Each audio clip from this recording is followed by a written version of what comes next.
For the webinar. Thank you all for your enthusiasm.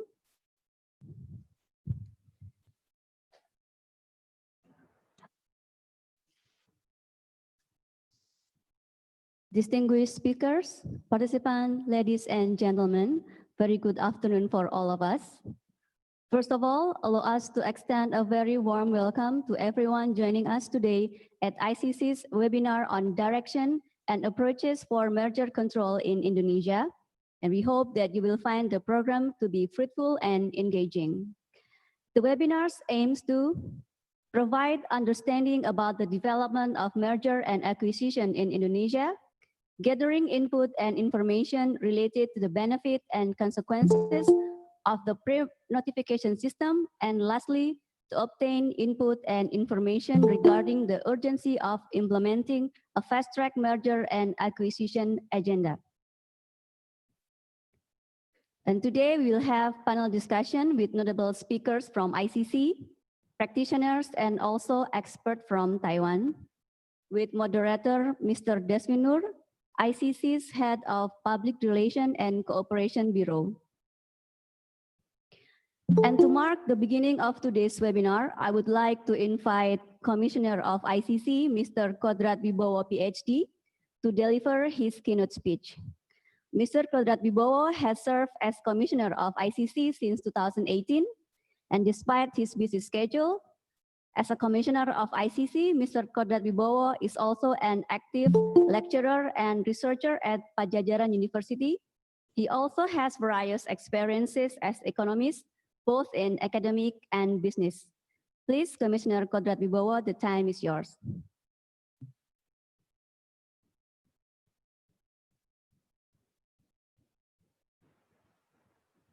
Bismillahirrahmanirrahim. Assalamualaikum warahmatullahi wabarakatuh. Good afternoon to everyone. Best wishes for all of us. Please allow me to represent the head of ICC, Indonesian Competition Commission, Mr. Kurnia Toha. And on behalf of the institution, I would like to welcome everyone to attend and participate in this discussion. Let me read the keynote speech Mr. Kurnia Toha asked me to deliver. The honorable speakers and moderators of the webinar, firstly, I would like to thank Pak Iwantono, Sutrisno Iwantono, the head of Public Policy Division of Apindo. And the second speaker would be Dr. Chandra Setiawan, Commissioner of Indonesia Competition Commission. And the special guest, distinguished and honorable speaker, Mr. J. Hao Yang. He is the specialist of the Department of Service Industry Competition, Taiwan Fair Trade Commission.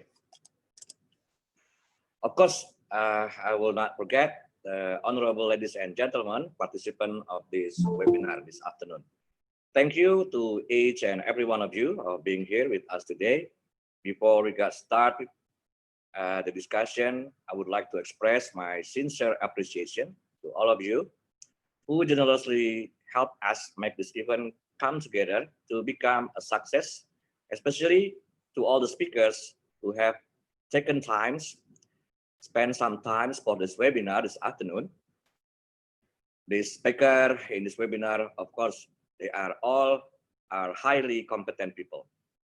Distinguished participants, ladies and also gentlemen, Indonesia Competition Commission, or well known as Komisi Pengawas Persaingan Usaha, KPPU, is the institution with mandate to protect healthy business competition in Indonesia. ICC, that's the abbreviation for KPPU, has strategic objectives to be achieved at the end of period of 2020 to 2024. The first objective is the realization of competition law certainty to ensure healthy investment climate by prioritizing fair business competition values, enforcing business competition law, and monitoring the implementation of fair partnership. The second objective is to realize quality management services both internally and externally through e-government. One measure to ensure healthy investment climate is by deterring anti-competitive merger and acquisition that may creating entry barrier to new entrants. It is ICC's responsibility to ensure that any merger and acquisition which has impact on Indonesian market to be scrutinized and assessed thoroughly according to the Article 29 of Law Number 5, year 1999, regarding the prohibition of monopoly practices and unhealthy business conduct. Moreover, Government Regulation Number 57, year 2010, regarding merger and acquisition which may creating monopoly practices and unhealthy business competition stipulates obligation for merger and acquisition that meet certain criteria to be notified to ICC. As described in Government Regulation Number 57, 2010, the criteria for notification are: A, business with value of asset more than 2.5 trillion or value of sales more than 5 trillion after merger and acquisition transaction, and B, the parties involved in the transaction are not affiliated. Any merger and acquisition which meet these two criteria must notify ICC for clearance. In line with Article 29 of Law Number 5, 1999, the Indonesian Merger Control Regulation adopts two notification systems. First, voluntarily pre-merger notification comes also with consultation, and mandatory post-merger notification. ICC has already enacted the latest technical procedure concerning mechanism for both merger notification and consultation in ICC Regulation Number 3, 2019, regarding the assessment of merger and acquisition, which may creating monopoly practices and unhealthy business competition. Ladies and gentlemen, in this moment, we would like also to share our 10 years experiences in implementing merger control in Indonesia. And specifically, we highlight some issues that have emerged ever since ICC always strive for excellence in assessing all the notification. Though half of assessment is relying on the business response and its support in providing necessary data and information. For some instance, lawyers also playing very crucial role in supporting the notification and assessment to ICC. One important aspect that we need to also highlight and give some appreciation are about how Indonesian business has already aware the importance of merger control, and it's reflected in number of notification ICC have received so far. This awareness is increasing as we bring equality by investigating the company which not fulfilling their obligation in given period. Moreover, we have privilege already joining with us today my colleague, Dr. Chandra Setiawan, the Commissioner of Indonesian Competition Commission, who will enlighten us with his presentation with the topic of Indonesia's merger control and its discretion. Further, we have Dr. Sutrisno Iwantono, the head of Public Policy Division of DPN Apindo, who will give some prominent inputs for ICC regarding his position in Apindo and also Indonesia merger regime, how to improve the function and also the activities of APPU or ICC in handling the notification. And also, last but not least, we are greatly appreciate to have Mr. J. Hao Yang, the specialist of the Department of Service Industry Competition, Taiwan Fair Trade Commission, our long partner in fighting the cartel regime in the region. Mr. Zhao Haoyang will share Taiwan experience in implementing pre-notification merger system, since Taiwan has different regime with pre-notification merger, while Indonesia still until today implementing post-notification merger system. Of course, those three distinguished speakers will also speak and discuss a bit about the current situation and condition in which pandemic COVID-19 hit all around the country, not only in Indonesia. By their expertise and also extensive understanding in competition and merger notification, I really hope this webinar meeting will be productive and also provide benefit to all of us. Ladies and gentlemen, I hope this webinar meeting will provide understanding, especially to participants, about the recent and current development of merger and acquisition control in Indonesia. This webinar will also provide us to be able gathering input and information from the speakers related to benefit of the pre-notification system in Taiwan, and also consequences for the transacting party, especially in preparing notification, and also obtaining inputs and informations regarding the urgency of implementing a fast-track merger assessment.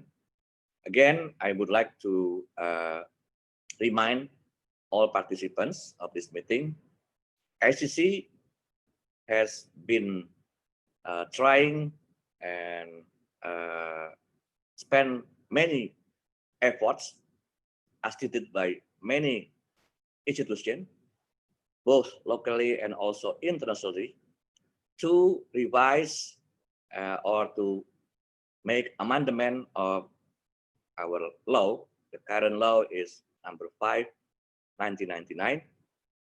And one of the point of the revision is implementing the pre-notification of merger and acquisition. I do sincerely hope that our webinar meeting today will provide us with many useful insight to contribute to the development of Indonesian merger control. Thank you very much for your kind attention, and I really hope this webinar will be a great success to everyone. Thank you, and I give it back to the MC. Assalamualaikum warahmatullahi wabarakatuh. Thank you, Commissioner Kodat Wibowo, for your speech.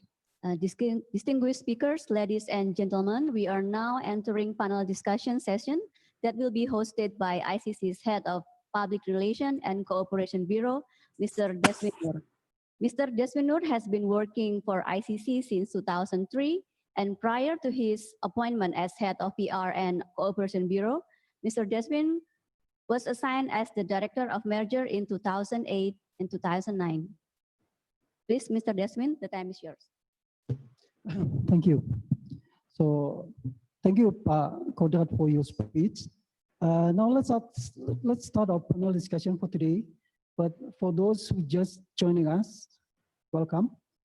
This event took place thanks to a good coordination between KPPU or ICC and Indonesia Employer Association, WAPINDO, and also Taiwan Federal Commissions. This webinar will discuss about direction and approaches of merger control in Indonesia by presenting 3 competent panelists. As Pak Kodat mentioned, we have Dr. Chandra Setiawan of KPPU, Dr. Sutisno Iwantono of APindo, and also Jahao Yang of the Taiwan Federal Commissions. This event is lively streamed through our KPPU YouTube channels, Komisi Pengawas Persaingan Usaha. All recording and presentation material will be available in KPPU official website soon after the event. So for better experience in following this webinar, please keep your microphone off during the speech. So in today's webinar, we will hear and discuss about merger control in Indonesia, more importantly on what has changed and its future directions. Pandemic COVID-19 creates a strong pressure to business community. Collaboration through mergers and acquisitions is one of the ways to survive. In the meantime, government has to be lenient to accommodate such collaborations. Therefore, questions on what competition authority will do in this time of recessions is crucial.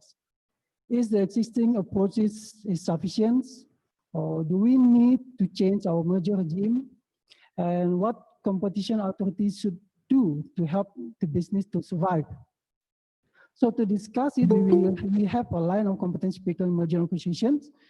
Dr. Chandra Setiawan is one of our commissioner, of ICC commissioner.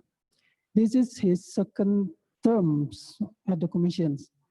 He is a lecturer and also once a rector for the President University Indonesia, a well-known private university in Indonesia.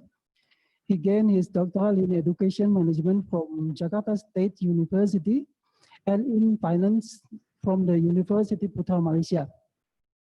So for me, he is a great person and family man with a vision to modernize our merger notification procedures in commissions.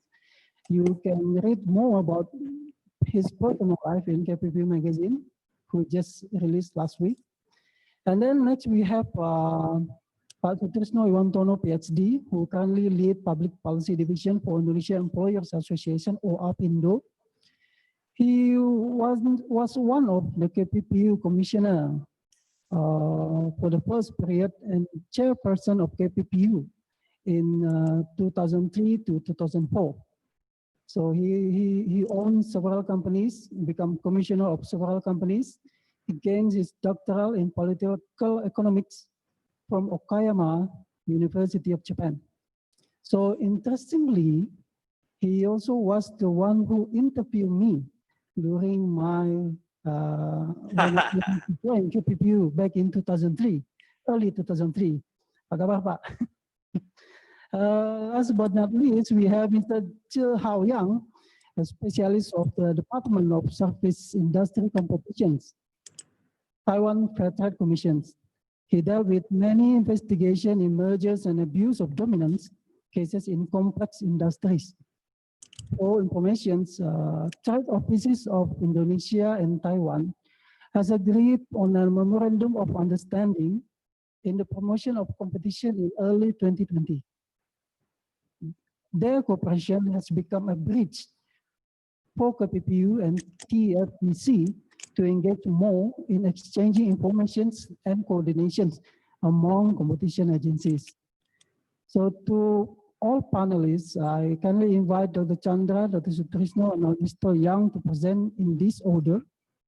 Please be concise in presenting your thought in 15 minutes.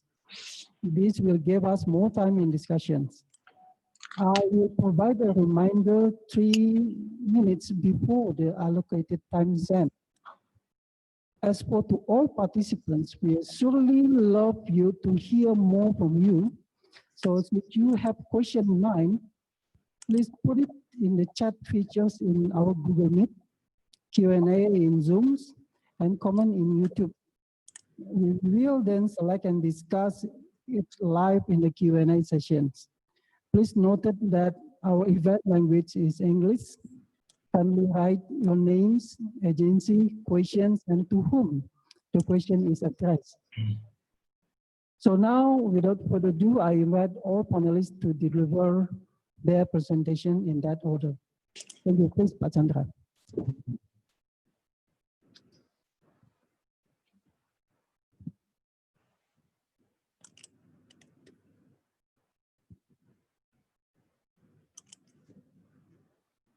Yes, thank you, Pak Desvin, Honorable Pak Kodrat, Honorable Bapak Dr. Trisno Lantono, my senior, of course, and also Mr. J. Hao Yang.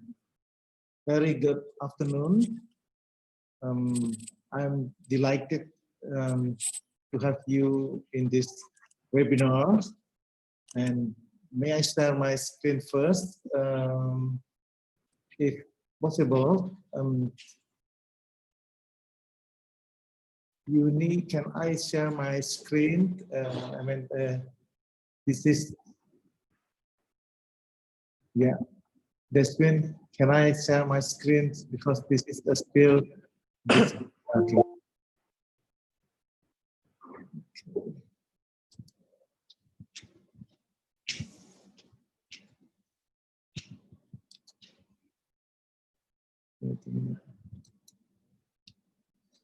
Just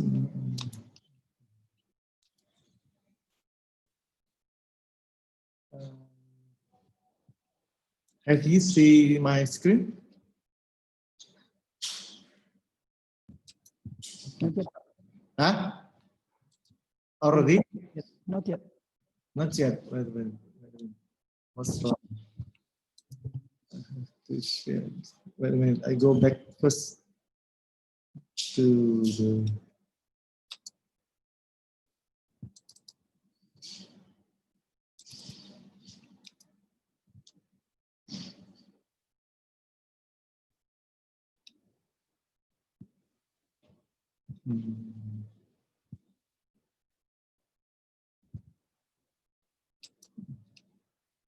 Or from, how about, I cannot get the,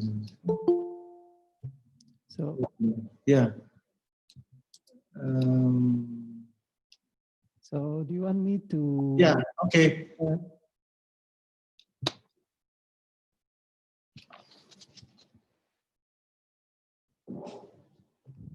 Kita bantu share, Pak. dan Yeah, yes.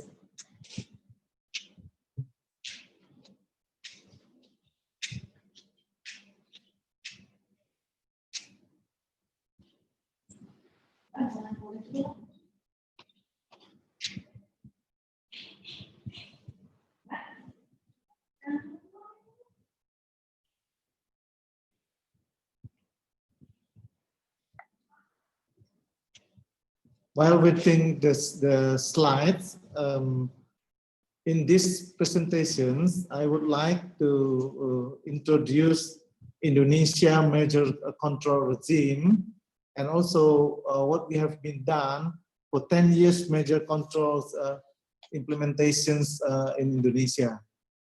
Yes. So would you please next slide?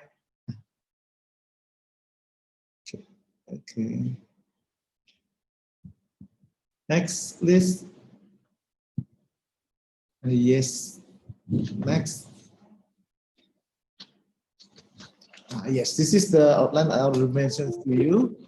And next, please. Why major control? So why we should have the major control in any regimes in this world? I think most of the competitions authority have the duty to control about mergers. Why? Because the authority, competition authority, want to prevent anti-competitive consequences of changes in market concentrations, market power. So through merger and acquisitions, the company can become have the market power and then doing the anti-competitive consequences.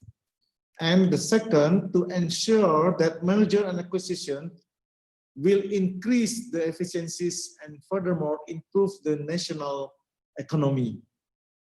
And the important things also to safeguard the competition authority want to safeguard the public interest, such as to prevent massive unemployment. Yeah, through merger and acquisition also can be cause unemployment. Next, based on the regulations already mentioned also by Pak Kodrat, law number 5 year 99 have two articles. Article 28 prohibit merger and acquisition that may result monopoly practices and unfair business competitions. And Article 29 order business sectors that have met threshold to notify at the Indonesian Competition Commission (KPPU) not later than 30 days after transactions be complete. Yeah. Next, and then other regulations from the law number 599 orders the government to issue the government regulations. After around 10 years, government issue regulations number 57 year 2010. In this regulation arrange several things, such as the notification thresholds for the company, not banking sectors. If they have combined asset, 2.5 trillion combined asset, or 5 trillion rupiah of combined sales, and then for the banking sector, 25 trillion rupiah of combined asset and 50 trillion rupiah for combined sales for banking sectors. This is the threshold. And of course, for non-affiliated company, if affiliated company, no need to notify, and changes in control. Yeah. If they have changed the control, the ownership of the share more than 50%, it means they change the control and they should notify. We have two types of notifications, voluntary consultations and voluntary, and also if you don't notify at KPPU after 30 days, can be administrative fine by the KPPU, yeah, from 1 trillion rupiah until 25 trillions. Next. And then we have also commissioner's rules number 3, year 2019, concerning merger acquisition assessment. Yeah. In this commissioner rules, we determine the verification phase maximum in 60 days, assessment period as maximum 90 days. Of course, can be flexible, can be shortened if the characteristic of the transactions, if simple transactions, we'll do it as soon as possible. The outcome can be ruling and also KPPU notifications determinations. Next. And this is how we do for safe harbors of horizontal mergers. We know horizontal mergers easily can have the possibility lessening the competition, so must be arranged. Usually about the concentrations, we use XXI. If show below 1,500, it means no concerns in violations articles 28 of law number 599.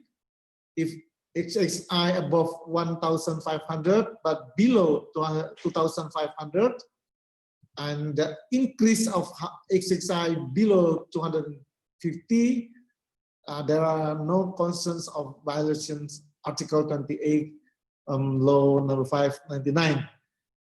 If XXI above 1,500 but below 2,500, and then the increase XXI above 250, and then KPPU will do comprehensive assessments. If XXI above 2,500, but in the increase XXI below 150, there are no concern of violation article 28 law number 5. And then if XXI above 2,500, but the increase of XXI above 1,150, and then we'll do the comprehensive assessment. Yeah. And then next, as I mentioned in the previously, why we should do the comprehensive analysis? Because horizontal, please the previous slide. Previous slide, please. Next. Next. Next.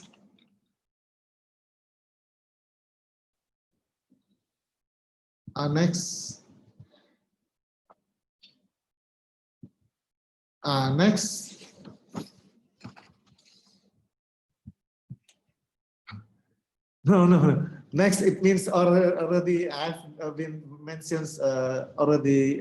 Yeah. Okay. Stop.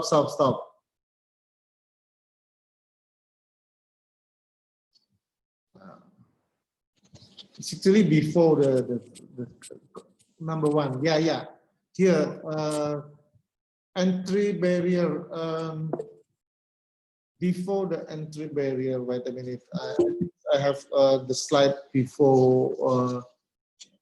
In the entry barrier, why comprehensive analysis? Because of course, regarding the entry barrier, we want to identify the entry barrier in the market or industry. In the market or industry with low entry barrier, merger and acquisitions doesn't raise concern of monopoly practices and unfair business competition.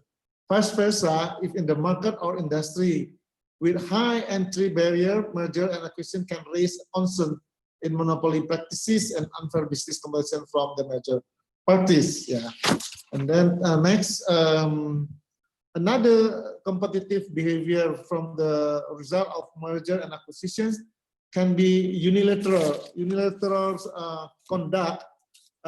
We know if unilateral conduct, it means they have a company that have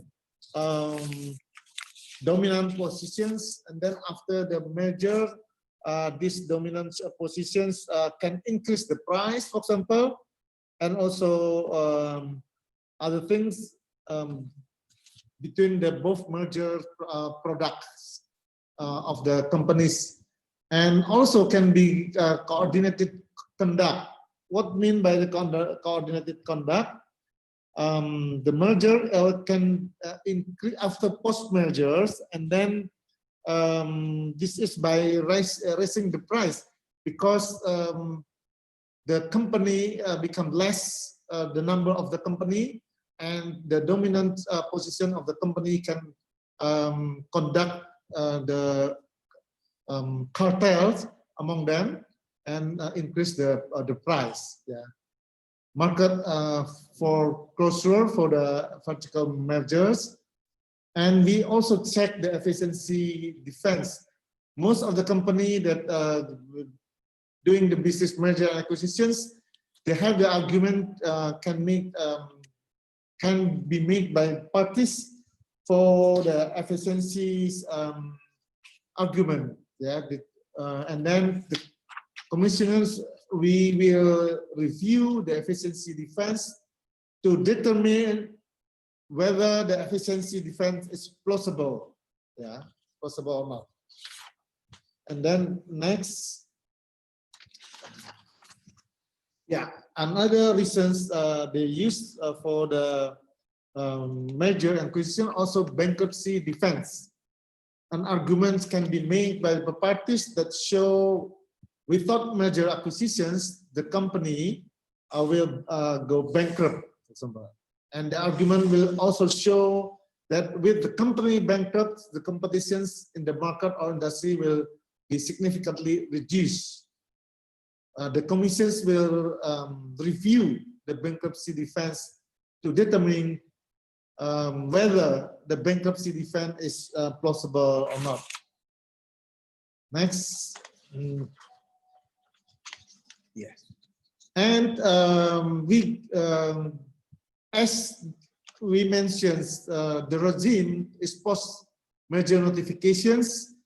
Usually, if we find the company that merged have the possibility lessening the competitions, and we will instruct the company to have obey the decisions of the KPPU, will impose remedies to the relevant parties. Next. So the parties must comply what the decisions of the KPPU. If not, the KPPU will start the investigations. Remedials can be like structural remedies, such as asset divestitures, stock divestitures, and behavior remedies, notations concerning access to intellectual proprietary, notations concerning remove the barrier that reduce competitions, notation about the price and output of productions. So this is the types, the remedies that can be offered by KPPU if we see the possibility harmful for the competitions because of the merger and acquisitions have been done. Next. Yeah. Now, how about the 10 years of merger control implementations?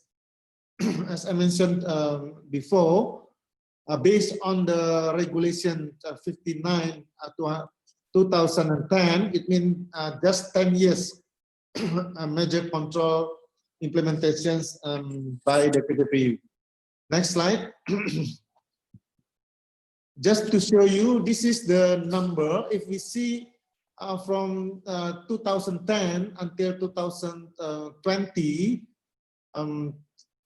trend increase, the number trend to increase, and this is year 2020 also will increase, maybe will exit year 2019. Since we know the COVID-19 pandemic also caused the companies to merge, to be survived. So until the year of year 2020, I believe the number of the merger and acquisitions will increase more than 120. This is the trend. So we see the trend tend to increase year by year. Pak Chandra, we have 3 minutes. Okay, next. Yes, this is just to show the type. Next slide. Next, this is the compositions. So if we see the major acquisitions is still dominant by local, and then foreign and local, and foreign local to local, foreign local, and foreign. This is the foreign funds is quite big number. Next. This is based on the industry. So if we see here, the largest merger acquisitions is in the processing industry, and then the second property and constructions, and energy and mining, and then agriculture and plantations, also banking and non-banking financial services, electronic information and communications. This is the industries that already done the major acquisitions. And next, so what we can learn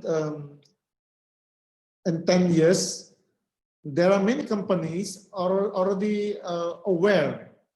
They're filing major notifications between the time, within the time that given period, 30 days maximum after they already finished the major acquisitions by law. And then on other hands, also there's quite many companies not filing the notification and keep silent. That's why we bring equality by investigations for late notifications by the companies. Hopefully, in the future, they will comply in this time for notification, so we don't need to fine. Next, and also lesson learned that from the reasons of merger and acquisitions transactions, we identified at least the 6 reasons. They're expanding businesses and try to eliminating the competition of customers and or resources, reducing costs and achieve economical skills, improving product quality through ways that each party may not be able to do. Also tax considerations, maybe some tax avoidance using their profit, also overcoming bankruptcy problems. The last slide,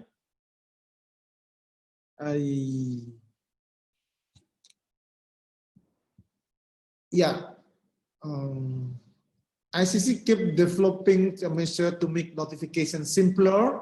So we already make the procedure how to notify and KPPU and ICC with fast track.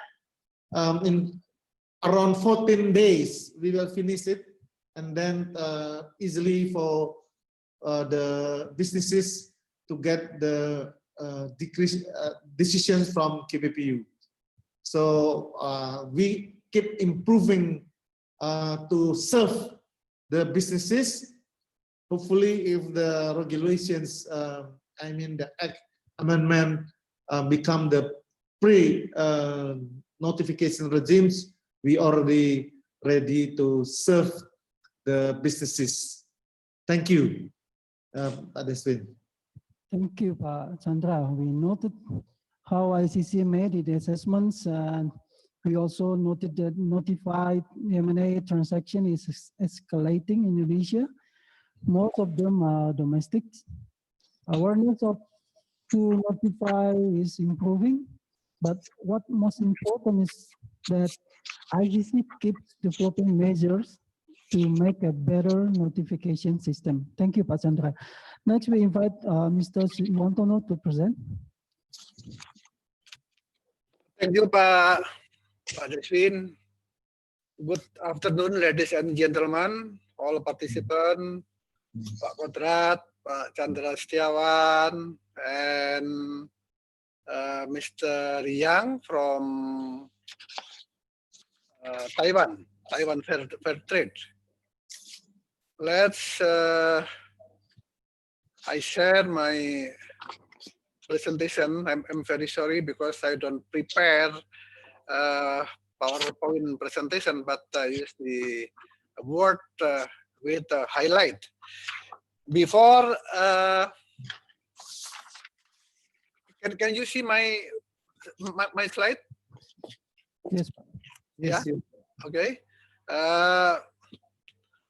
Before I proceed to my presentation, first I would like to thanks for the KPPU, for ICC to conduct this very important meeting, and also on behalf of the business world in Indonesia, now is under pressure due to COVID-19. All of business now in the trouble, so they are working less than 40% of their capacity. Even in the service industry like hotel and restaurant, they might be working only 10 to 20% of their capacity. So we wish and we propose to KPPU that to do some moratorium, to do some relaxation, yeah, because the banking, the government, and the other ministry also doing the same thing, doing moratorium, doing a relaxation in the time of credit and others. So we wish that KPPU also doing so, especially for reported party that have to pay penalty have to pay penalty due to the position or the inkrah. So they want to be postponed under the economic situation is getting better. This is the message that I have to explain here for you all.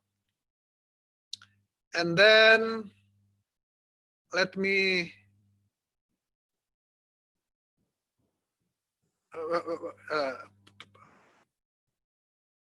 my presentation. Okay. So the title given to me is I want to give some notes regarding the merger and acquisition. That the topic is given to me. What is the risk? What is the risk of merger acquisition notification that will be changed into pre-merger notification? Merger notification is actually a normal practice everywhere, not only in Indonesia, but in all of countries that have competition law.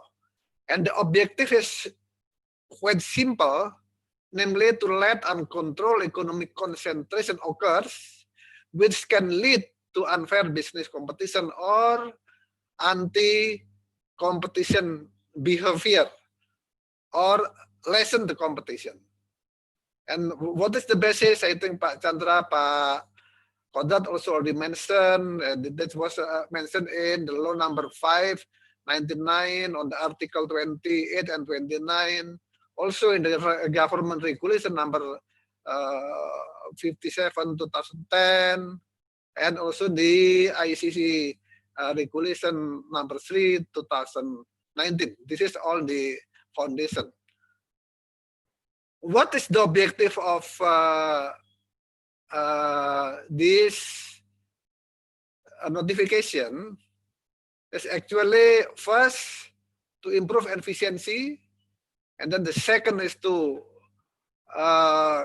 maintain the business climate being healthy, and to prevent monopolistic practice, and of course to create effectiveness and efficiency. This is the main objective. So if the implementation of merger supervision or merger M&A notification doesn't lead to that goal, then there will be a question. There will be counterproductive to the business situation itself.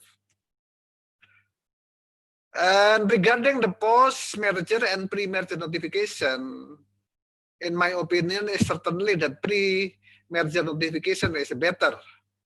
Why? Because ICC has authority to cancel any M&A transaction, or even to divest any M&A that already completed.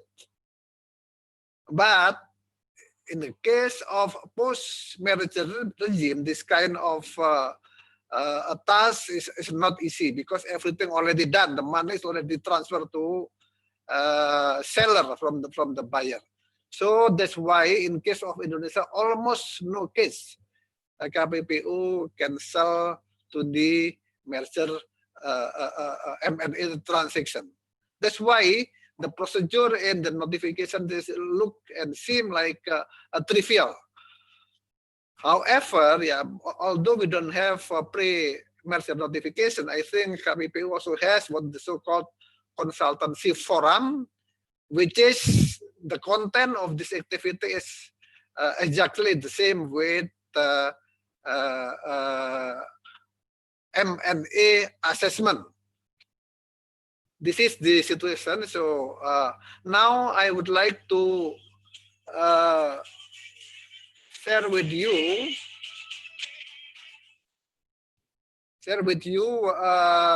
regarding the risk of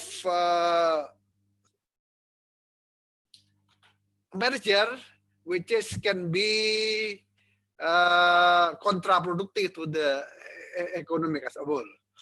First, any merger assessment should increase economic efficiency, both in the micro and national level, in the macro level. Which is this kind of assessment has two consequences. The first is transaction costs, which is all of the business should pay, let's say, legal consultant, preparing the document, administrative, and so on and so on. This is already a cost.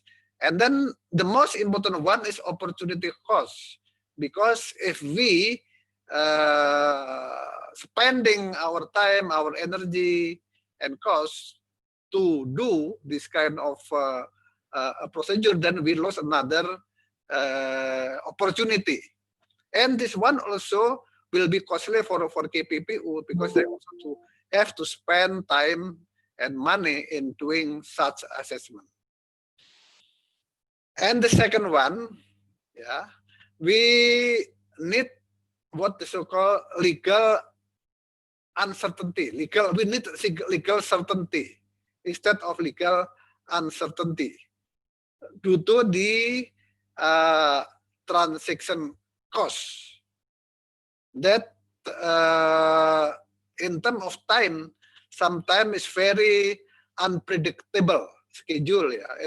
In some case, we receive the approval from ICC, sometimes can be more than 1 year based on the past experience. This is really lead to this unproductive one. And then merger supervision eventually become the art in the implementation of competition law or antitrust law. A notification regime that too permissive can have a detrimental effect on social welfare, which is allowing anti-competitive merger take place that can be produce anti-competition behavior. However, if the regime that is too restrictive can impose very high administrative and financial burden for interested party, including, of course, the ICC or competition authority. So this is the impact. In my opinion, of course, I believe strongly that the merger notification is very important, but need convergence and improvement toward standard procedure and practices that could be simple and not timely. This is one thing that we give you a recommendation input. And then on industry concentration is important consideration, because any merger and MMA traditionally the competition authorities how to control industry concentration, that they have a measurement like it is that already explained by Pak Chandra. There is a threshold which one should be okay, and which one should be assisted, and which one should be strictly assisted.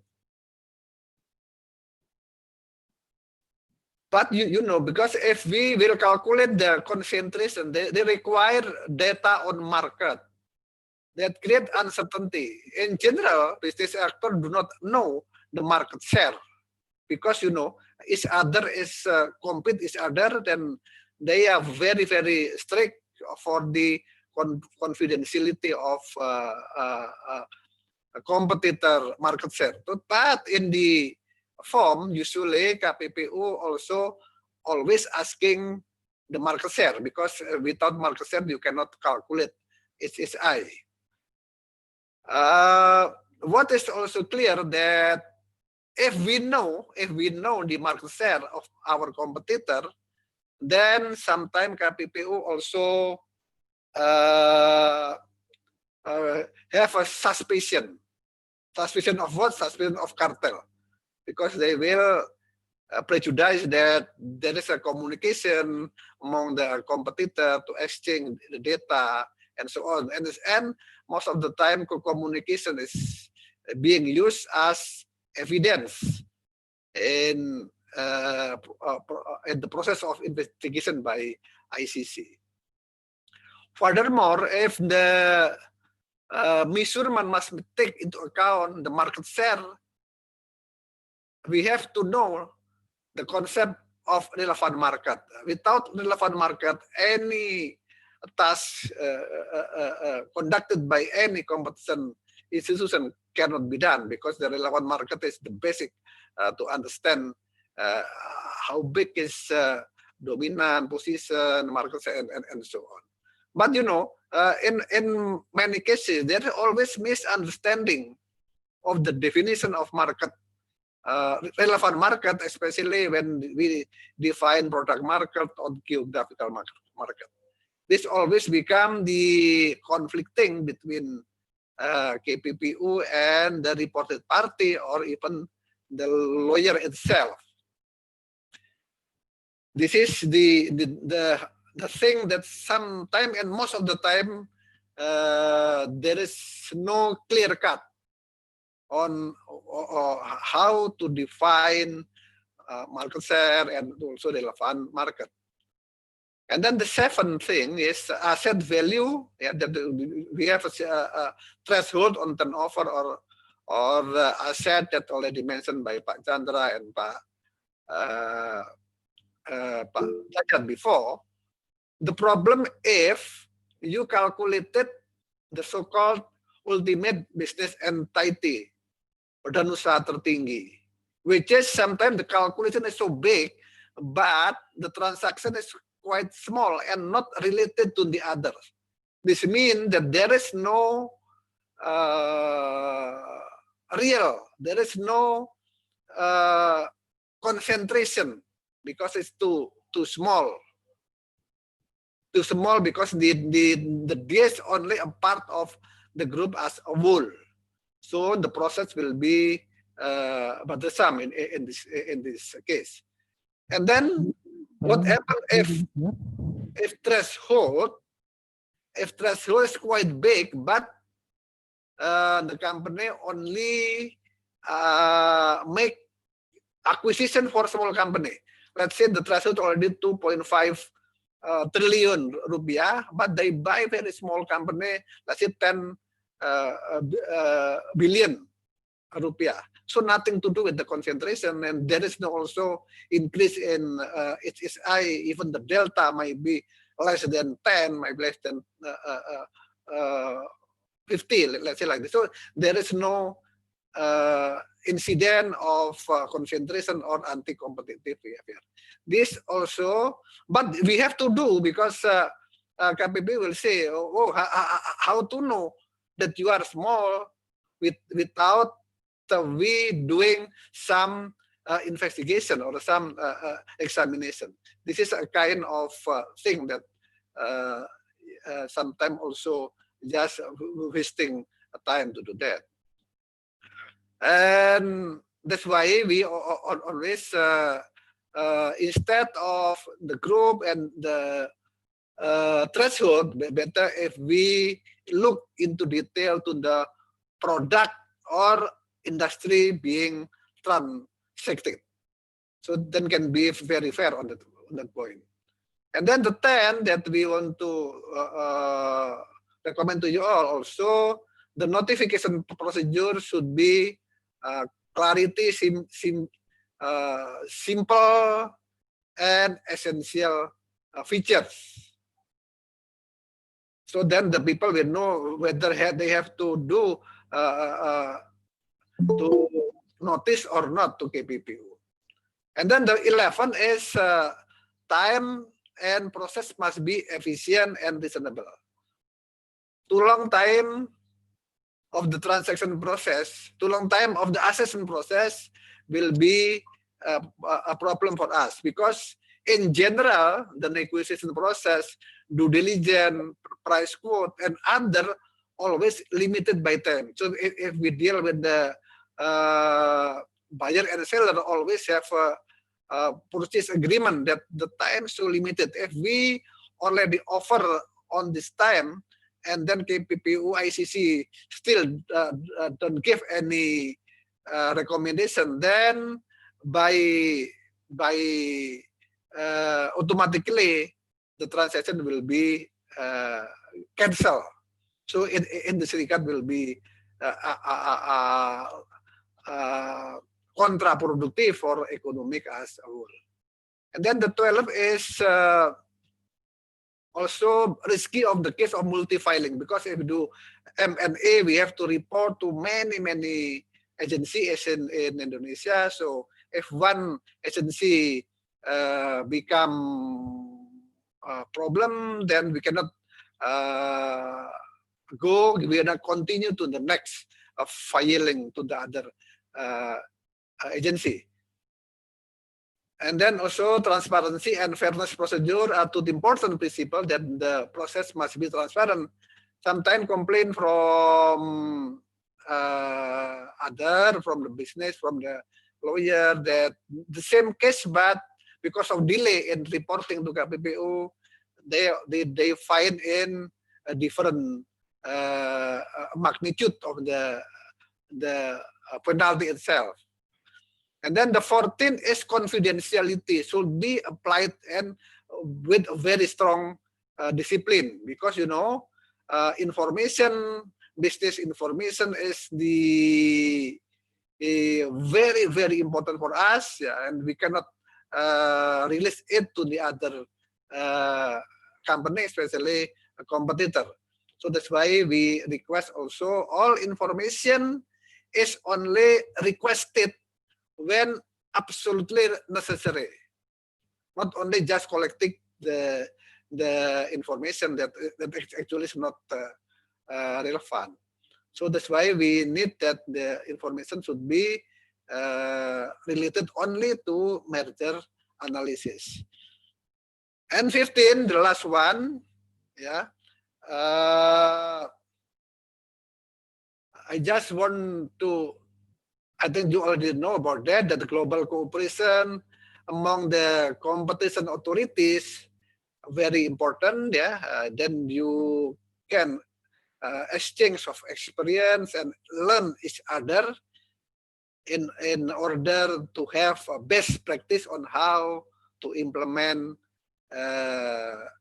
merger and acquisition notification. And that's why ICN has been established in the year 2001 when I was still in KPPU at that time. Yeah. Lastly, as a conclusion, yeah, I want to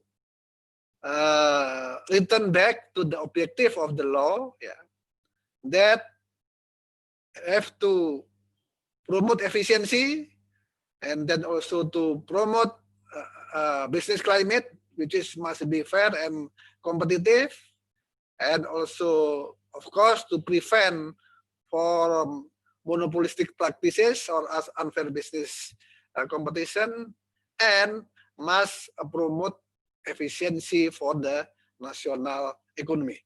This is the main spirit of merger and acquisition notification to KPPU, and also for the whole of unfair business control in Indonesia. I think this is my point, and thank you very much, and hopefully we can discuss later. Thank you, Pak Deswin. Thank you, Mr. Wantono. We highlight your opinion that mandatory pre-merger notification is better. However, it can be challenging since notification means transaction costs. It may increase legal uncertainty and lead to unpredictable schedule. Convergence and improvement in notification procedures are the key. ICC also need to reconsider the calculation of market share and threshold, as well as to create an efficient and reasonable time frame. Coordination between agency and confidentiality will also an issue. Thank you, Pak. And next we invite Mr. Chiu Hao Yang to present. Hello, this is Yang Zhe Hao from TFTC. Okay, thank you. I would like to thank KPPU and ICC for arranging this webinar. Since several seminars has canceled or postponed due to COVID-19. So I think this webinar is especially meaningful for every aspect. So I'm Zhehao Yang from TFTC. In this session, we have 15 minutes. I would like to briefly introduce our merger control system in Taiwan and the strategy for the business side to minimize the risk. So can ACC there show my slides on the screen or?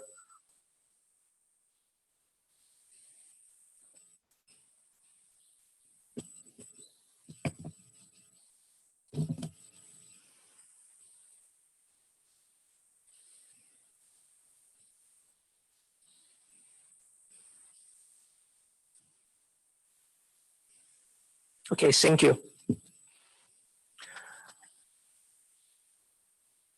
So, of course, the merger is a big concept. It contains merger definition problem, post-merger analysis approach, remedies. Especially in Taiwan, we adapt compulsory pre-merger modification. Next slide. Next. And next. Okay, so we adapt pre-merger notification, which is compulsory. So to estimate market situation after merger is one of crucial important thing for TFTC. From business side, of course, pre-merger notification prolongs the merger process. For example, in Taiwan, when all merger information provided from the merger parties is ready, it means the complete data and information. Sometimes the merger party, the information that merger party provide is not complete. So TFTC may need to modify the files or information for several times. Next page. Okay, so the competition authority in Taiwan has 30 working days to review the merger, and if necessary, TFTC will extend another 60 working days. So it means the whole process would take 90 days. So it seems tedious and so long, but actually what I would like to emphasize on is only a few cases that will adapt this region. I mean, 90 days merger review. Next page. And next. And next. Okay, so first of all, there is a threshold measured by market share and measured by sales. In market share threshold, single merger party exceeds 1/4 in its relevant market, or overall market share exceeds 1/3 after the merger, that have the obligation to file notification to competition authority. So here, market definition problem will play an important role in merger review. But market definition is a big issue. It contains HHI, sniff test, questionnaire, or comments delivered by trading counterparts. But that's a big issue. Maybe we can talk about it sometimes later. So in merger, in addition to market share, sales of the enterprises that's fiscal year will also be taken into consideration. The merger, that sales of one of the merger party that reach 15 billion NT dollar, it's about 500 million US dollars. And the other reached 2 billion NT dollars, about 66 million US dollar in domestic market, that should file pre-merger notification. Otherwise, we don't need to. So in this mechanism, means But this the kind of mechanism need to be notified because of in some sector, cash flow is quite huge that can reach this threshold easily, like in financial sector. So we broaden the threshold due to the nature of the financial industry. And in international merger, we check international and domestic sales, as you can see our slide. So from business side, recognize types of merger and calculate sales are first step before the merger party file notification to competition authority. Some enterprises may get lost in the market share defining and sales calculation. They got confused. They don't know how to calculate. But I think that is quite a good chance for enterprises to convince competition authority of accepting the perspective from the merger party. And after all, the enterprises, they're in the market, so they know the information from the industry better than competition authority. So what the information they gave may persuasive, and that is a good chance to convince and competition authority to accept it. And also in pre-merger notification region, next page, please.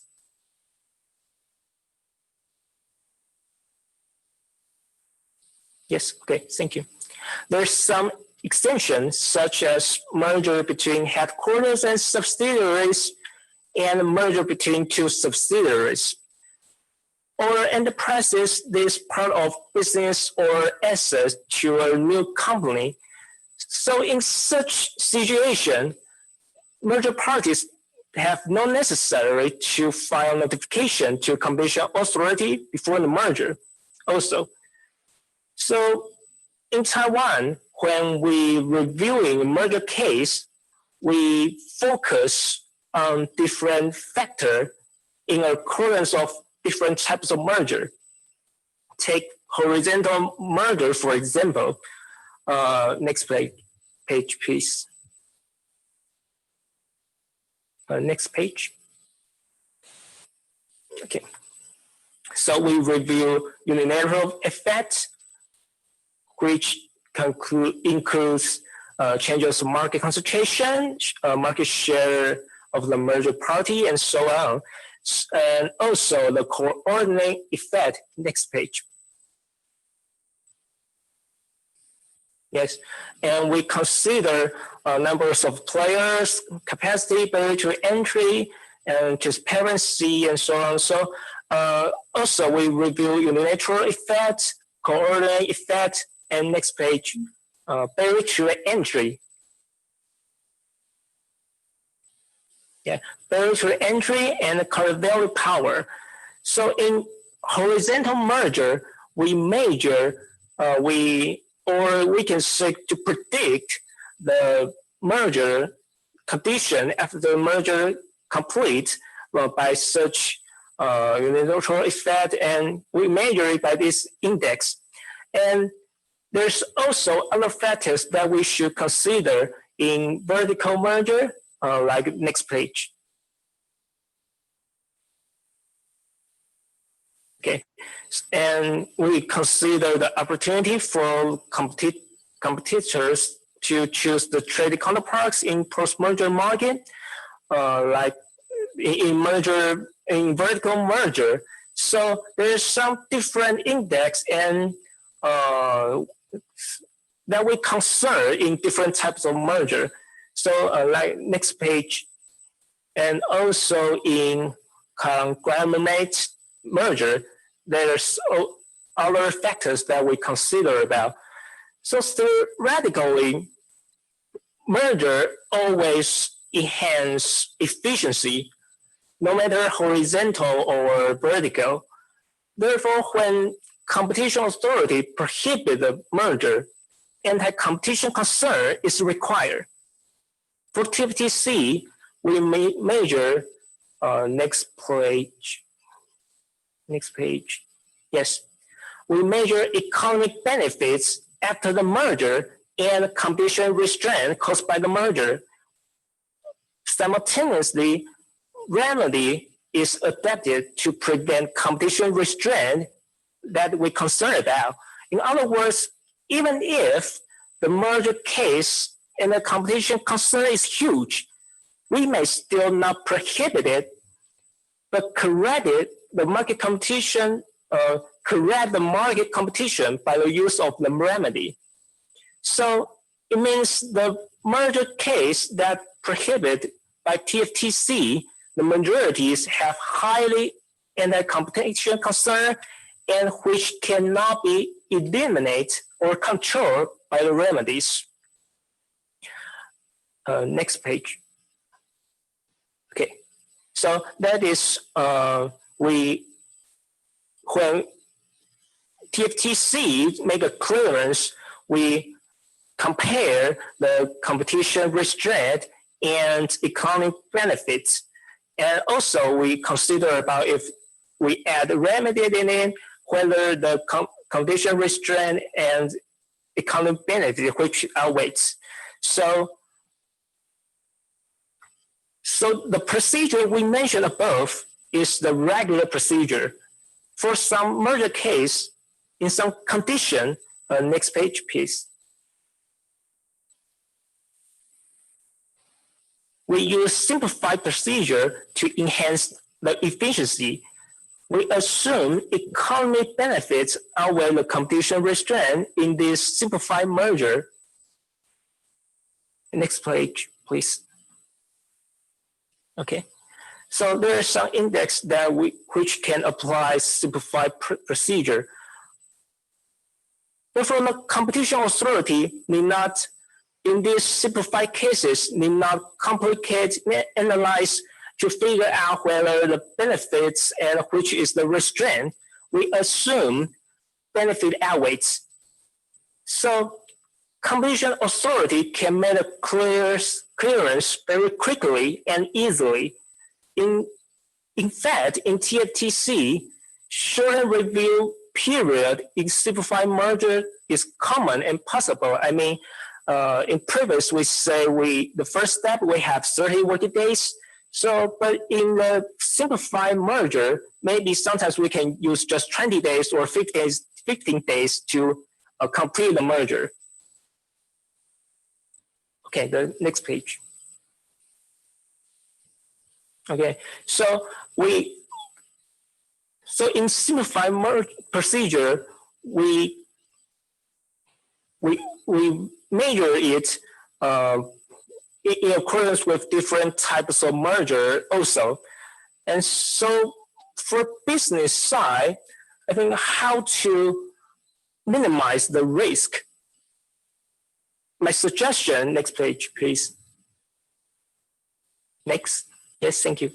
So my suggestion is honesty is the best policy. But that's not because this session is from TFTC and I work in TFTC.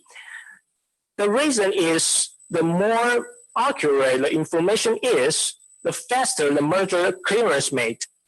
So after all, in merger and acquisition, efficient or the time and the review period for the business is always the core, and time is money. So I think I should stop here, but I put some further information at the end of the slide. Next page. Next page. Yes, I put some further information like our merger guideline and merger notification form, and which is you can see there is a formal table that for the enterprises to do the pre-merger modification, and also our regulation and how to calculate the threshold. So if interest, you can if you have further question or something you would like to know, if interest, you can write me an email or discussing in the following discussion session or Q&A session. Thank you. Thank you, Mr. Yang. We heard about, it seems that what we highlight that APC, we also have applied similar time frame for merger assessment to ICC, and also assessment on barrier to entry, contemplating power, and many things quite similar to what ICC have. But TFTC did apply several type of procedure threshold for market share. This is interesting.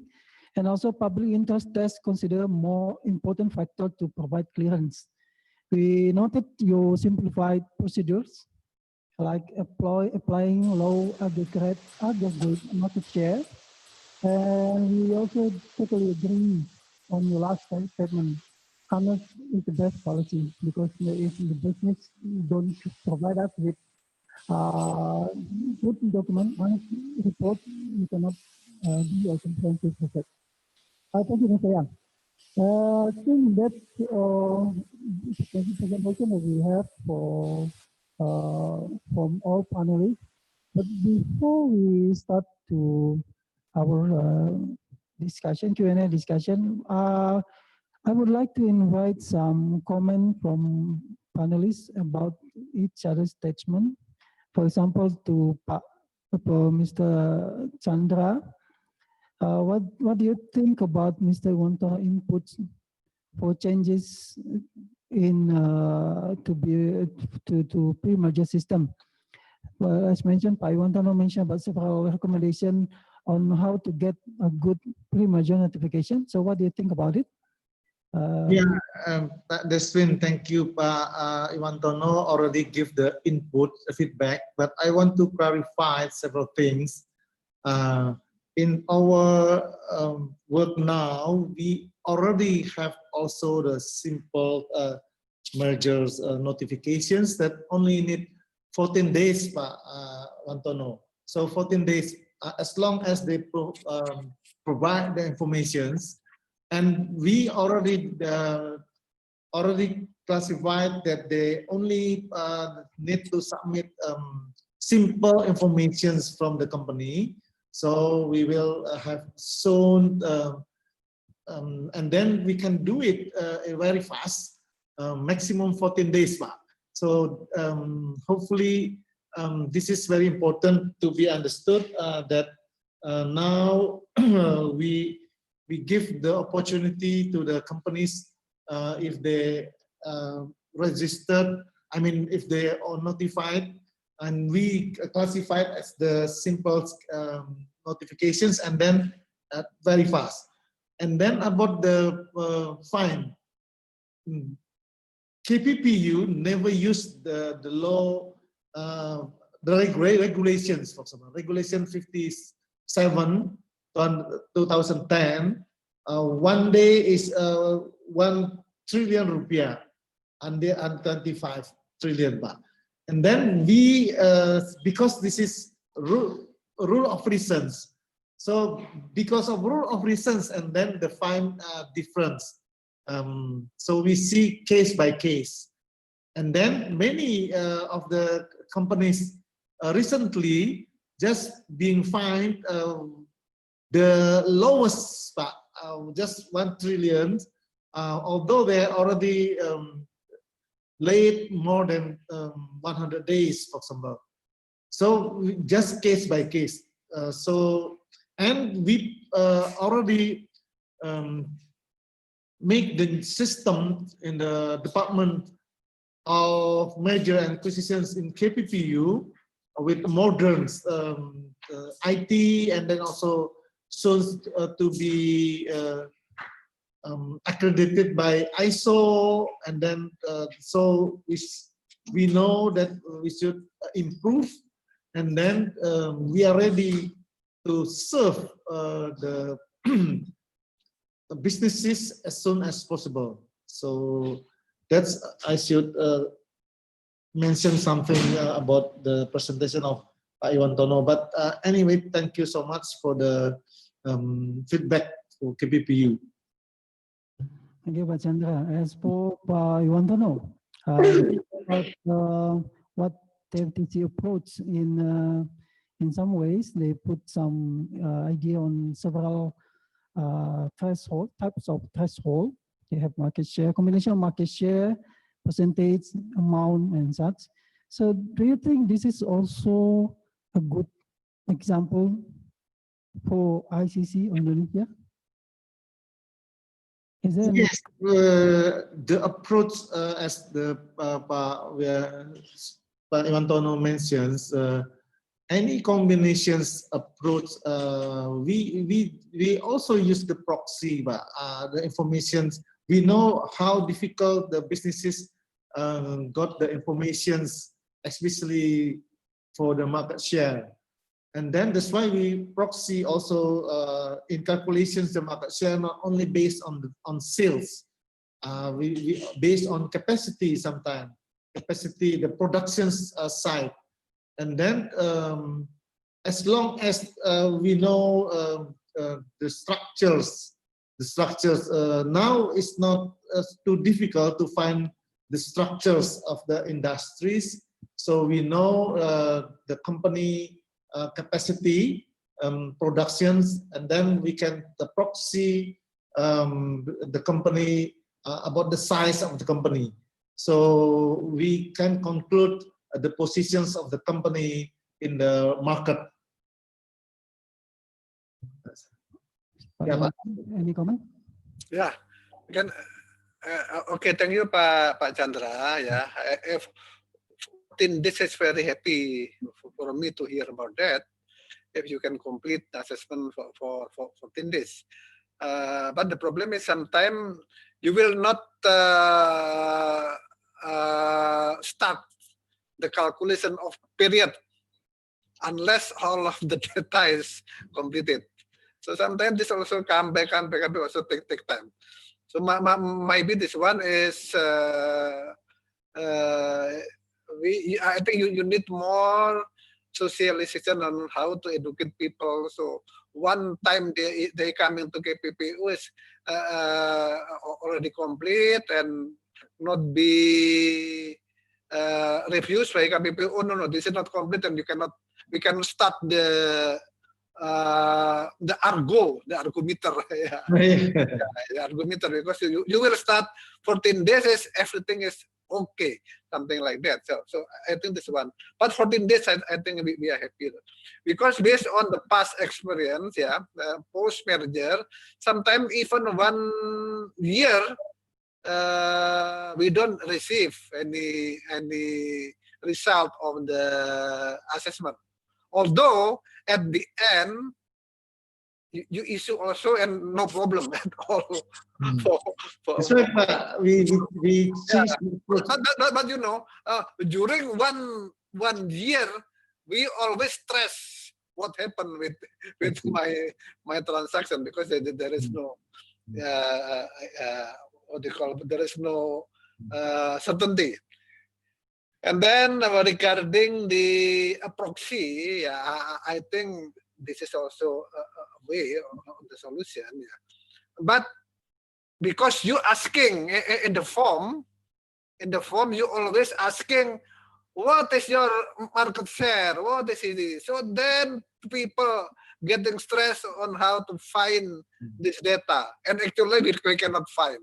So this kind of question just making administrative become partisan. Why don't you just not asking about that, and then you have your own way on how to find it? Because sometimes if only one time a company doing notification and then they don't know everything, and also they asking for a lawyer, which is also not all of lawyer understand about that. So they just doing trying to find, and sometimes also fail. Yeah. So this is maybe make a simple one. And also regarding the fine, be better if you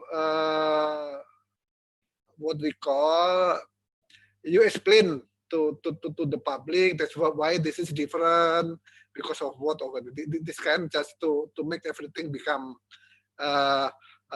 people understand, and there is no suspicion. I think that is, we understand about that. That's why I'm asking you, so then you can explain. All people will understand about that. Yeah, thank you. So, even though I know already. Yeah. Yeah. Yeah. Okay, thank you, Pak Deswin. Just one question to Pak Mr. Yang, yeah, regarding that you have also simply a very simple procedure that transaction that market size below than 20, there is no need to do notification, for example. So then, how do you know if the market size is below than 20%?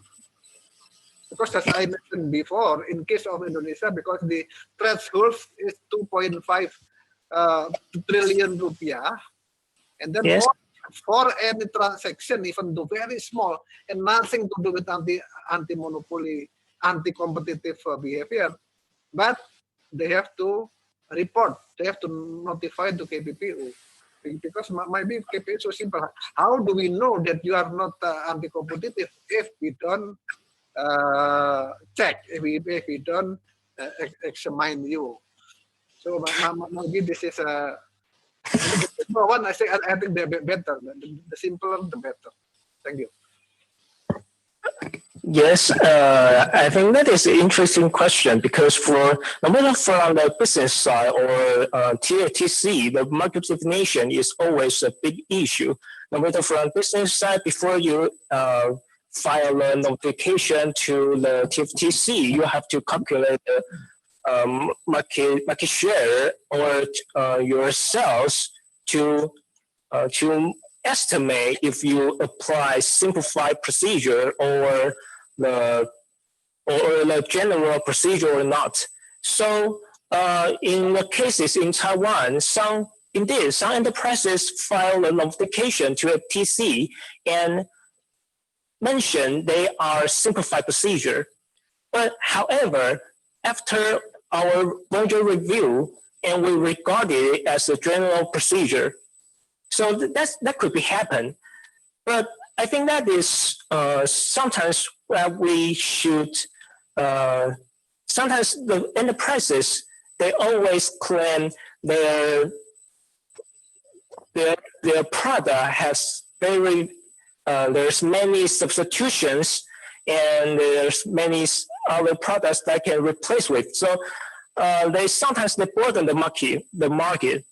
So from the TFTC side, we have to review the market definition again and do our self-judgment to know whether in the market share or in the sales.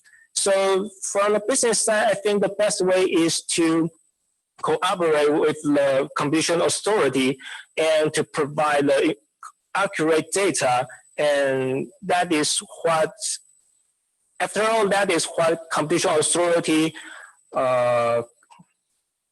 to make a decision. That is the information that they based. So I think that is very important. Thank you. Thank you, panelists, for your comment and some thought. I think now we can open discussion to our participants. We have participants from with application, Zoom, and YouTube. First, probably we can invite question from Anastasia from Asegaf Hamza. She put a lot of question in the chat. So can we hear directly from Anastasia? Is she active? Yes, I'm here. Thank you, Pat, for the opportunity. Can you hear me well? Hello? Yes, Anastasia. Okay, thank you. Yes.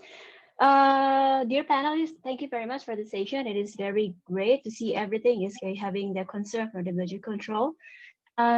Just one note that we need to ask about how the KPPU see the relation of the transaction between SOEs, so the state-owned enterprise. Because as we know, if you refer back to the previous merger control of the KPPU back in 2013, the KPPU explicitly said that the transaction between SOEs, they are not considered a transaction between affiliates, although the government itself has, although the government is actually the direct shareholders of the SOEs.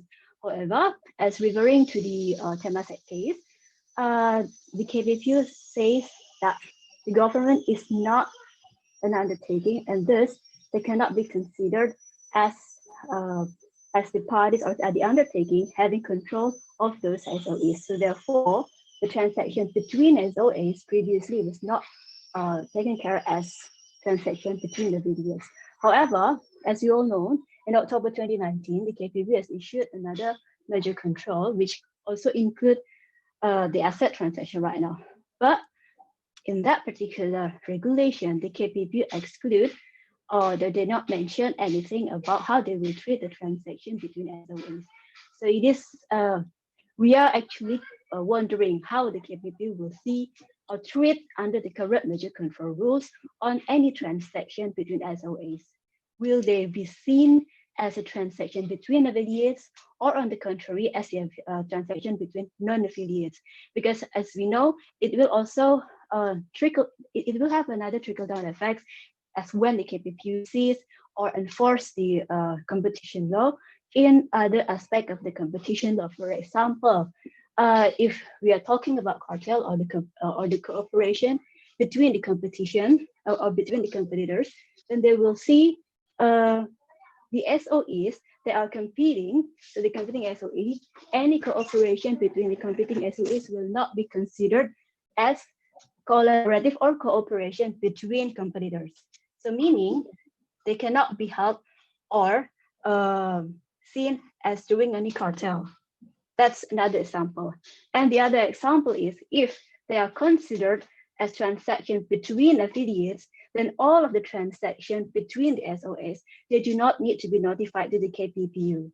So I think this is a very interesting view from the KPPU that we are looking forward to see, because as you also know from the news and also from the from the economics point of view and the progress, there are the Indonesian government is very keen to improve the synergy between the SOEs, and also there are going to be a lot of the SOEs transactions. So I think this particular view of the KPPU is very interesting and will actually shape the competition perspective going forward.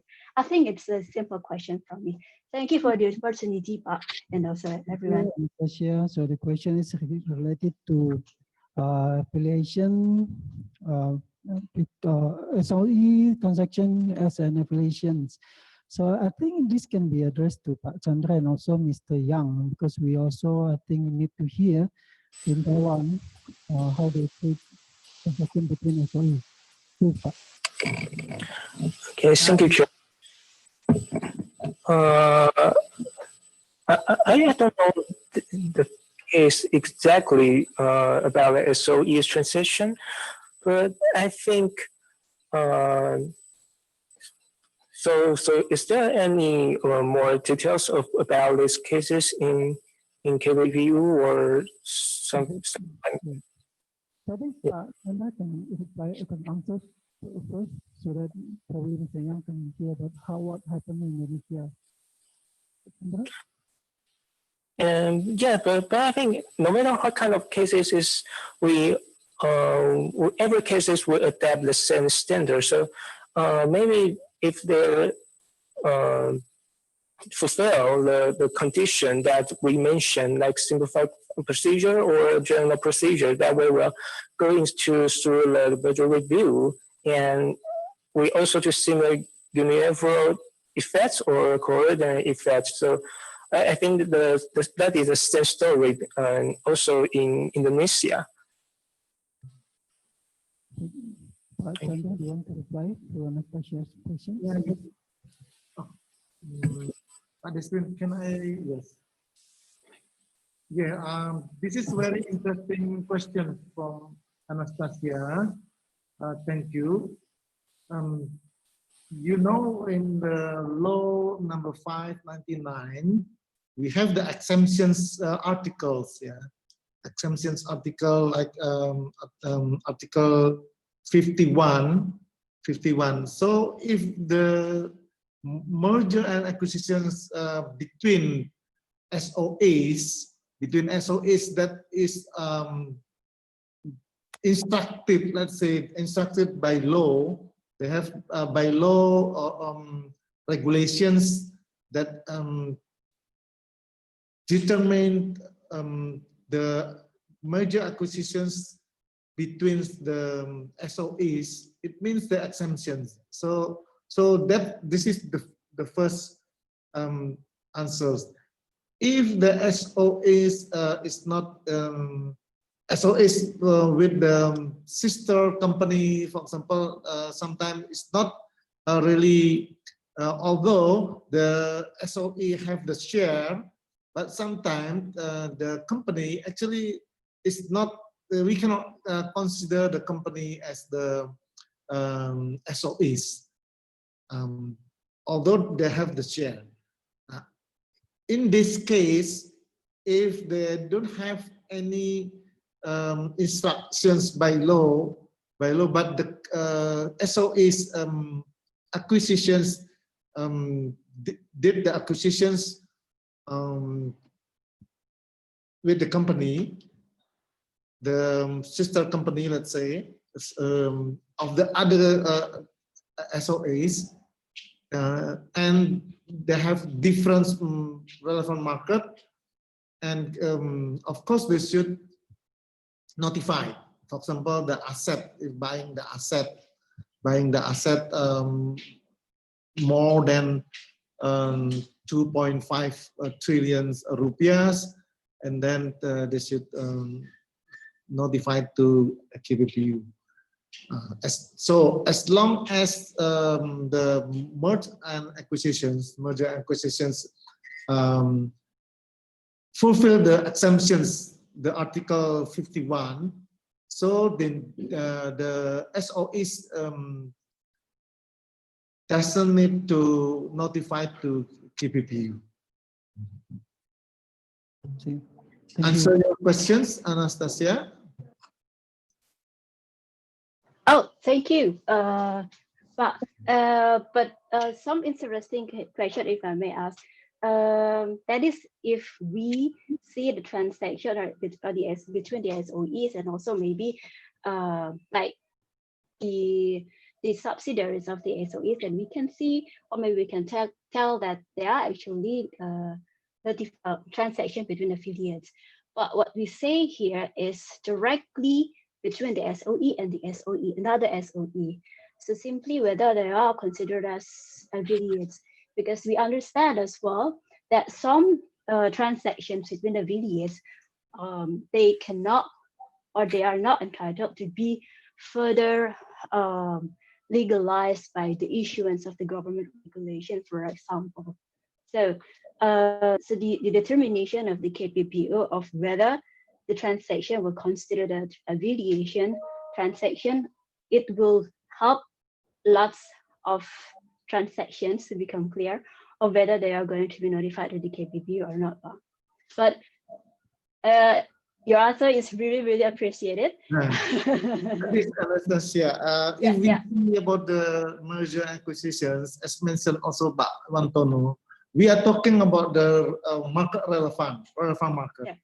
So if you see the SOE is a totally different relevant market, yeah, and not affiliated, because the SOE is not on all the SOE belong to under the a certain the ministry, the I mean the ownership not belong to directly to certain department or certain ministry, and they're totally different sectors. It means it's not in the same relevant market and not affiliated, and not by law. We cannot find the law, I mean regulations arrange the merger and acquisitions. If they're not arranged by any law that have the basics for them to do the acquisitions, and then they should notify to KPPU. But I believe like the same business like Pelindo, for example. So in 1 and 2 and 3, they want to become one Pelindo without 1, 2, 3 and then of course they have already basic regulations that ask this Pelindo 1, 2, 3 to merge, and then they don't need to notify to KPPU. Okay, so the basic understanding from the KPPU is that if the transaction between the SOE is regulated under the existing or maybe like regulation from the government, then they are exempted from the obligation to notify to the KPPU, as long as it there. But however, the reason we are asking this and we are interested in this, how the KPPU treat is because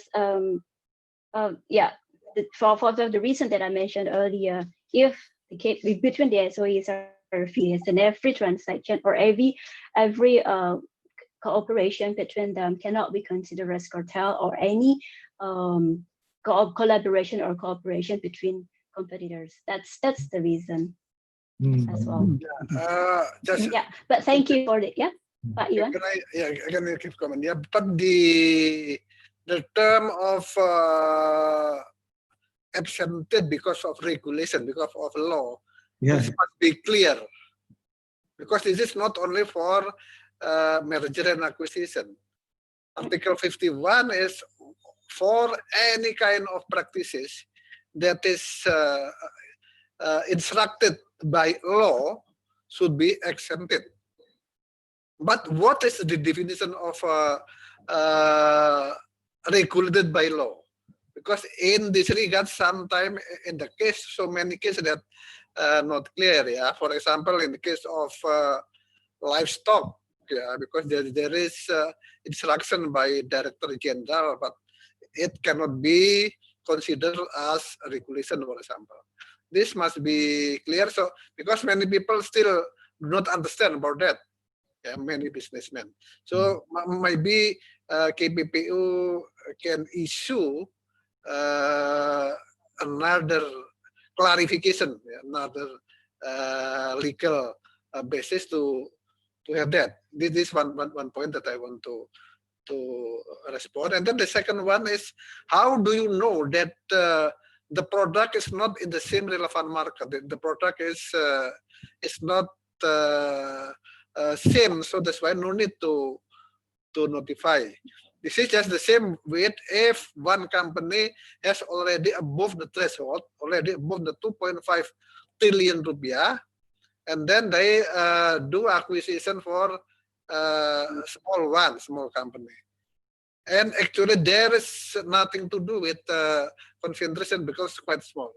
But how do you know that this is small and nothing to do with anti-competitive practice? Yeah.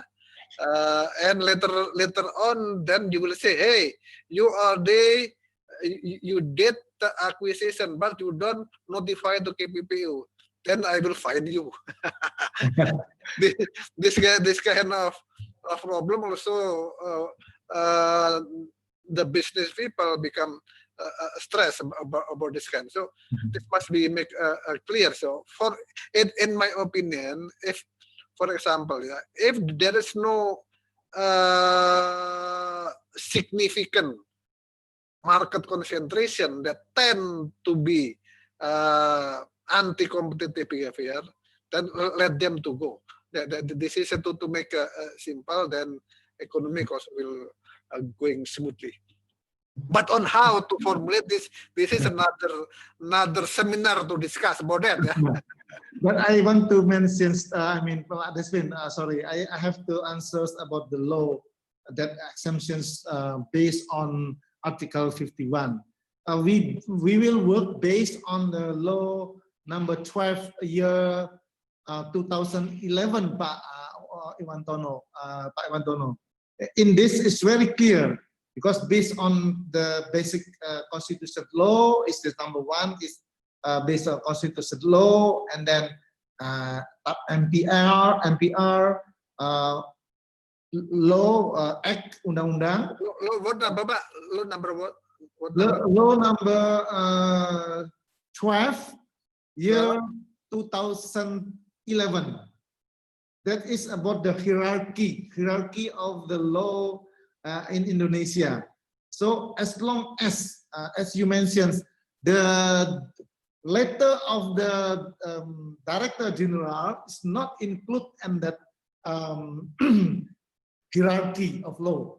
So this means, sorry, I just to, so if you use this hierarchy of law, then almost all transactions that questioned by Mbak Prita, it must be not exemption, because usually they have like this, Pak. When they have the let's say peraturan presiden, president decree law, and then they follow up by the ministry regulations, But this is based on the peraturan presiden, and the ministry make the peraturan menteri. So we will exempt this because they have already the umbrella. The umbrella must be based on the law number 12, 2011, the umbrella.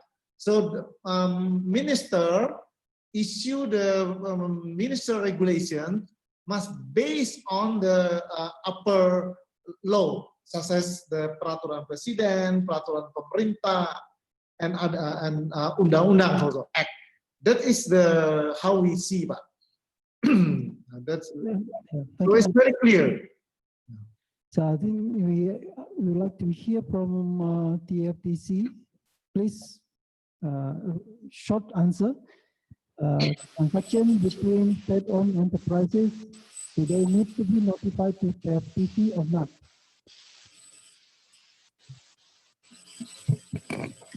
Okay, thank you.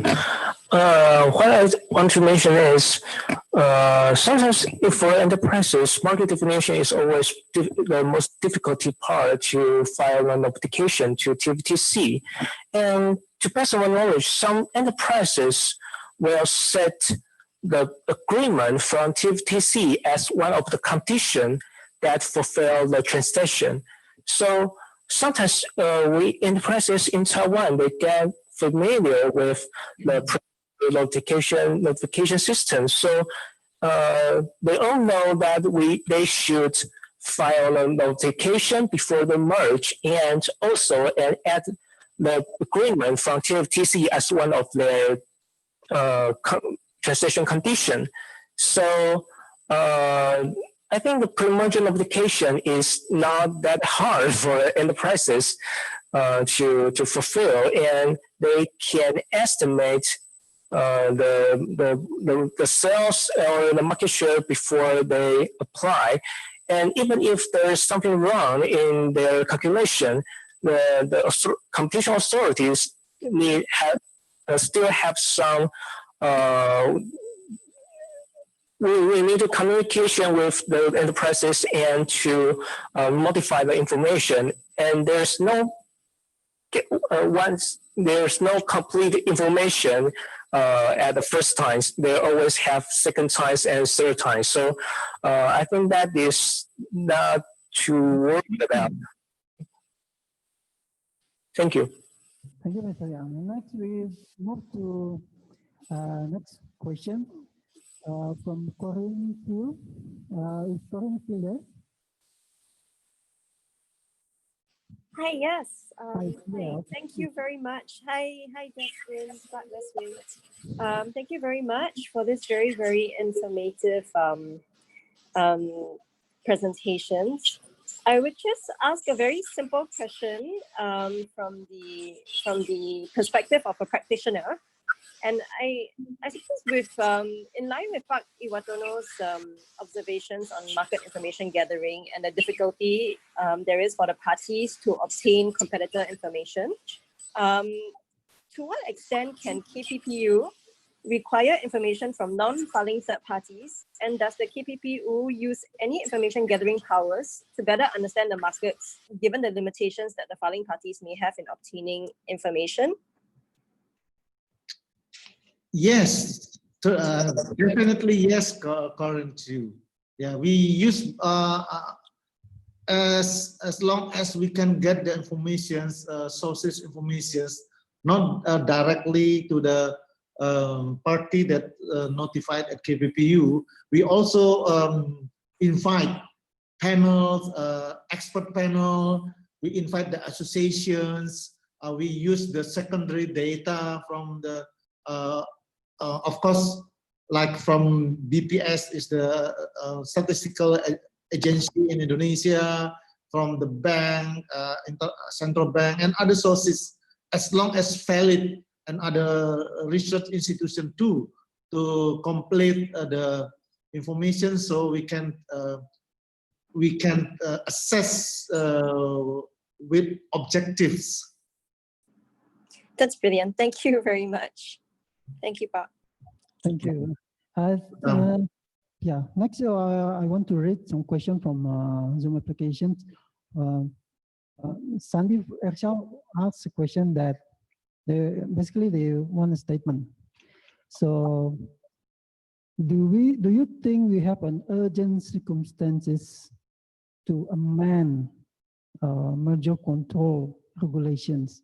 So he want to know whether it is urgent to revise the merger control regulation now. That's the question. This is actually a part of the amendment. Yeah, amendment that KPPU want, because this is the law we know already 20 years. So not comply with the modern, the modern time like now. So several articles must be amendment, include also for the merger notification regimes. Why? Because post notification regime actually is not give the certainty for the business actors, because if they already married each other, and then it is wise for KPPU to break the marriage. Of course not, but if the conditions are harmful for the competitions, lessening the competitions, what should we do? In the past, we always give the remedies for the companies, but this is actually harmful for the competition itself. That's why it make it certain a normal period, because post notifications in Indonesia history actually in normal situations, because Indonesia in 97 to 98 is crisis period. So the government need to fast track to solve the problem at that time. Now the Indonesian economy already normal, and the normal situations, of course, must back to the normal pre-notification regime. When based on the prolegnas, maybe I think by next year, the Parliament will discuss this again about the amendment, the law. Yeah. So I think because of the package of the amendment, the law, hopefully by next year already can be confirmed, will be changed by the Parliament. Of course, need the support, especially from the businesses that Pak Iwan Tono play the important role too, to support the amendment will become true by next year. Thank you. Thank you, Pak Chandra. This also answer question from Jonathan Chungoro about the amendment. So I I think this is going to be the last question from Tetuko Ravidyo Putro. He asks, what is KPPU's strategy to encourage industry and business in these pandemic situations? As Pak Iwan Tono also mentions, the KPPU also give full empathy for the pandemic COVID-19 conditions. That's why many relaxations KPPU already been given, especially that the businesses or companies that related with the COVID-19 in the pharmacy sectors and other sectors. So we give the relaxations, and they can be, they can cooperate if we know, for example, between the competitors, they cannot collaborate each other. But in this pandemic situation, for example, we give the opportunity for them to collaborate and also can make the agreement. It's better, of course, if they want to consult with KPPU, so KPPU will give the exemptions or relaxations for the companies that in normal situation maybe break the law 99, but in these situations we try to accommodate as long as plausible. Thank you. Thank you, Pak Chandra. So due to the time that we have, we are not able to raise all questions addressed to our participants. We thank you for all of your questions. Before we close this webinar for today, we invite a closing statement from each panelist. Let's start with Pak Chandra and then Pak Iwantono, and the last one is Mr. Yang. I would like to thank to all participants and right that KPPU want to introduce soon the guideline to accompany the guideline that already issued by KPPU number 3 2019. So with this guidelines, we hope the businesses will know exactly how to deal with merger and acquisitions, and also when they deal with the KPPU. So it's very clear. We already prepared. Hopefully this month already issued, so publicly will get it easily, and also we want to socialize more to the business actors. Thank you so much. Pak Iwantono. Yeah, I think thank you very much for this opportunity, and I think this one also very good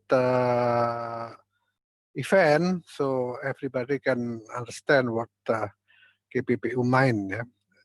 But I just want to recommend that now Indonesia is undergoing a very serious economic problem, that we are now is entering the recession stage of our economy. So all business people or business institution now is really need a good environment to survive, also to recover later on. Otherwise, then many people lose their job, lose their income, and so on. So we recommend that KPPU also support to the business in order they are able to survive and able to recover, especially on the financial aspect, because so many business now is the problem is cash flow. So that's why I say that if regarding the fine can be postponed until, let's say, next year, or until economic getting better. Of course, it's not abolished, it's not deleted, but just postponed in order to help them to maintain the cash flow. That is the our suggestion. Yeah. Otherwise, we will go into a more serious economic recession. Thank you. Next, Mr. Yang, closing statement, please. Okay, thank you. I'd also like to thank KBW for arranging this webinar. What I want to mention is, I think the pre-merger notification is never too late. For me, like, because we get familiar with it, and we also like the question that the audience asked. Sometimes once the merger case enter our merger review, and that we can have the rights to make their competitors to file their sales or other information data, so that we can calculate the market share or the sales of the whole market in the regular market. So I think that is the technical problem that we can solve. And I think from the business side, pre-merger notification system sometimes in certain distance can lower the risk of the uncertainty. They don't need to worry about whether it will be prohibited or to fine after the merger by competition authority, and they can know the answer before the merger. So I think that is the benefit to use this pre-merger notification system. Thank you.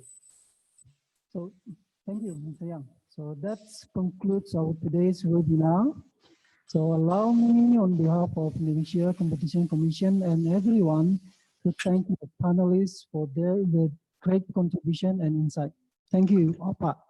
We also would like to thank everyone who attend this event. Kindly share the knowledge to those absent so that we can keep discussion rolling.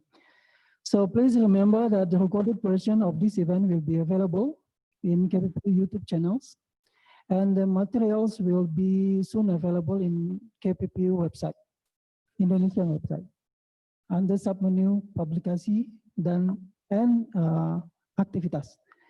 We hope to see you again in the upcoming event. Thank you, and we leave the floor, the screen to the MC. Thank you, Pak. Thank you, everyone. Thank you, Pak Devin. As we are now approaching to the end of our webinar, I would like to once again remind the participants to fill out the evaluation form. And I would like to also remind you that the presentation materials and e-certificate will be given at the end of the event. And finally, we'd like to deliver our deepest gratitude to all honorable speakers, moderator, and all distinguished participants who has been actively engaged during today's webinar. And we are looking forward to having you on ICC's future events. Good afternoon and have a pleasant day. Thank you. Thank you. Thank you. Thank you. Thank you. Terima kasih semuanya. Salam sehat. Terima kasih, salam sehat. Pak Chandra. Ya. Pak Chandra sehat-sehat ya. Sehat, izin main. Ya, terima kasih Pak untuk masukannya. Send my regards to Sophie and other colleagues and KPC. Ya, Pak Deswin, terima kasih ya. Terima kasih Pak Antonio. Thank you. Gimana cara keluarnya nih?